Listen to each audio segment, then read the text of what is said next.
बिस्मिल्लाहिर्रहमानिर्रहीम। शुरू अल्लाह के बबरकत नाम से जिसके कब्जे में हमारी जान है। नाजरीन, आप सल्लल्लाहु अलैहि वसल्लम ने बैतुल खला में थूकने से क्यों मना फरमाया? आज की साइंसी तहकीक ने फरमोदात नबवी सल्लल्लाहु अलैहि वसल्लम की हकानियत को साबित कर दिया है। नाजरीन, आप सल्लल्लाहु अलैहि वसल्लम ने फरमाया, फजर, इशराक, असर, मगरिब और इशा के दौरान सोने से बाज रहा करो। आज मेडिकल साइंस ने डिस्कवर किया है कि कुर्रे अर्ज पर फजर और इशराक के दौरान ऑक्सीजन की मिकदार बहुत कम होती है। अगर हम इस वक्त सो जाएं तो हमारी तबीयत में बोझलपन आ जाता है। हम आहिस्ता आहिस्ता चिड़चिड़े और बेजार हो जाते हैं। असर से मगरिब और मगरिब से इशा के दौरान ऑक्सीजन कम से कम तर होती चली जाती है। हम अगर इस वक्त सो जाएं तो हमारा जिस्म ऑक्सीजन की कमी का शिकार हो जाता है और हम 10 मुख्तलिफ बीमारियों में मुब्तला हो जाते हैं। इन 10 बीमारियों में दमा भी शामिल है। लिहाजा ये औकात सोकर ना गुजारें। आप पूरी जिंदगी सेहतमंद रहेंगे। आप सल्लल्लाहु अलैहि वसल्लम ने फरमाया कि बदबूदार और गंदे लोगों के दरमियान ना बैठा करो। ये हुक्म भी हिकमत से लबालब है। बदबू इंसानों को डिप्रेस करती है, जबकि खुशबू हमारी तवानाई में इजाफे का बायस बनती है। इंसान अगर रोजाना 10 मिनट भी बदबूदार और गंदे लोगों में बैठना शुरू कर दे तो ये 20 दिनों में डिप्रेशन का शिकार हो जाएगा। आप सल्लल्लाहु अलैहि वसल्लम ने शायद इसीलिए हमें बदबूदार लोगों से परहेज करने का हुक्म दिया था। आप सल्लल्लाहु अलैहि वसल्लम ने फरमाया कि उन लोगों के दरमियान ना सोएं जो सोने से पहले बुरी बातें करते हैं। ये फरमान भी हिकमत के ऐन मुताबिक है। आज साइंस ने डिस्कवर किया, नींद से कबल हमारी आखिरी गुफ्तगू हमारे ख्वाबों का मौजू होती है और ये ख्वाब अगले दिन का मूड तय करते हैं। हम अगर बुरा सुनकर सोएंगे तो हम बुरे ख्वाब देखेंगे और हमारे बुरे ख्वाब हमारे आने वाले दिन का मूड बन जाएंगे। हम ख्वाबों के तय करदा मूड के मुताबिक अपना दिन गुजारते हैं। इसलिए हमारी नींद से पहले हमारी आखिरी महफिल अच्छी होनी चाहिए, तो ही हमारा अगला दिन अच्छा गुजरेगा। आप सल्लल्लाहु अलैहि वसल्लम ने फरमाया कि बाएं हाथ से ना खाओ। ये फरमान भी ऐन साइंस है। हमारे दिमाग के दाएं और बाएं हिस्से मिस्बत और मनफी होती हैं, यानी जब हम दाएं हाथ से खाते हैं तो हमारी सोच मिस्बत होती है और जब हम बाएं हाथ से खाते हैं तो हमारी सोच मनफी होती है।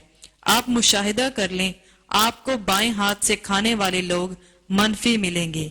ये हमेशा शक व शिकायत और दूसरों को नुकसान पहुंचाते हुए मिलेंगे।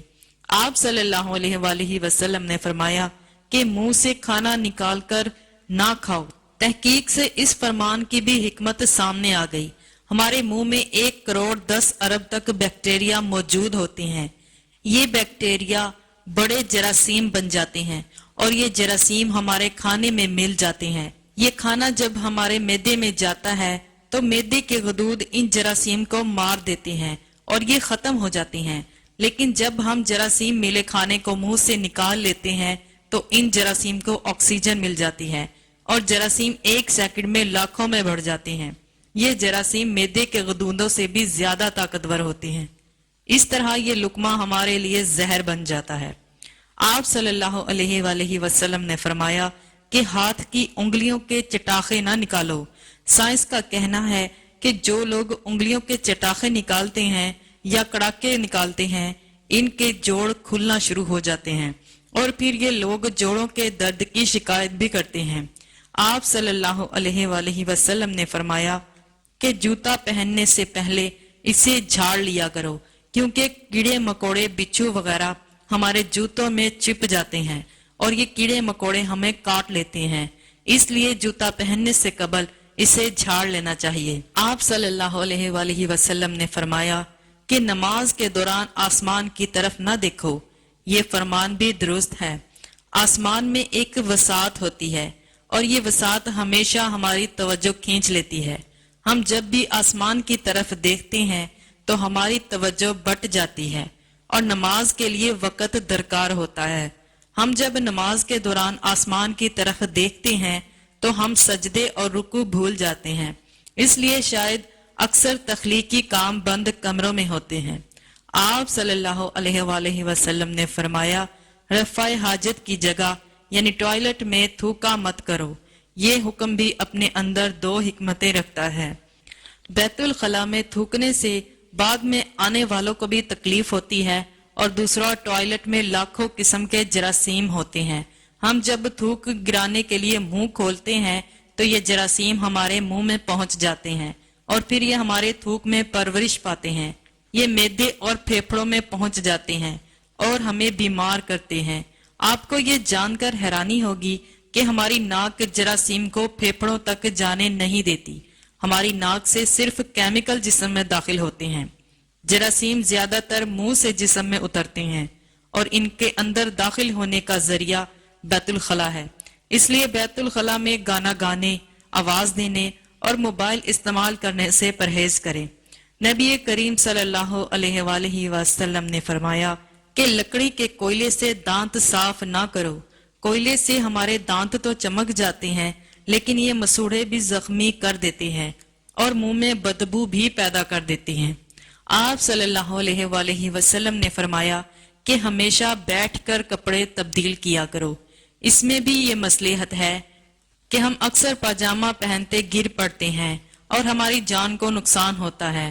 آپ صلی اللہ علیہ وآلہ وسلم نے فرمایا کہ اپنے دانتوں سے سخت چیز مت توڑو۔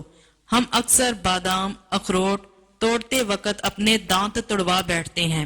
دانت زندگی کا اہم ترین حصہ ہے، شاید اسی لیے آپ صلی اللہ علیہ وآلہ وسلم نے دانتوں کو سخت چیزوں سے بچانے کا حکم دیا۔ ناظرین، حضرت عائشہ سے روایت ہے کہ رسول کریم صلی اللہ علیہ وآلہ وسلم نے فرمایا، جب کھانا سامنے رکھ دیا جائے اور نماز کی اقامت ہو تو پہلے کھانا کھا لو۔ آپ صلی اللہ علیہ وآلہ وسلم نے فرمایا، جس نے وضو کرنے سے پہلے پہلا کلمہ پڑھ لیا، اللہ تعالیٰ وضو کے ہر قطرے پر ایک فرشتہ کھڑا کر دے گا جو قیامت تک کلمہ پڑھتا رہے گا، جس کا ثواب کلمہ پڑھنے والے کو اور سب کو بتانے والے کو قیامت تک ملتا رہے گا۔ آپ صلی اللہ علیہ وآلہ وسلم نے فرمایا، جب اللہ تعالیٰ کسی بندے سے محبت فرماتی ہیں تو اسے نرم مزاج بنا دیتے ہیں۔ رسول کریم صلی اللہ علیہ وآلہ وسلم نے ساری زندگی سادگی میں گزاری، رہن سہن میں سادگی، اوڑھنے بچھونے میں سادگی۔ آپ صلی اللہ علیہ وآلہ وسلم کے گھر پر کئی دن کا فاقہ ہو جاتا۔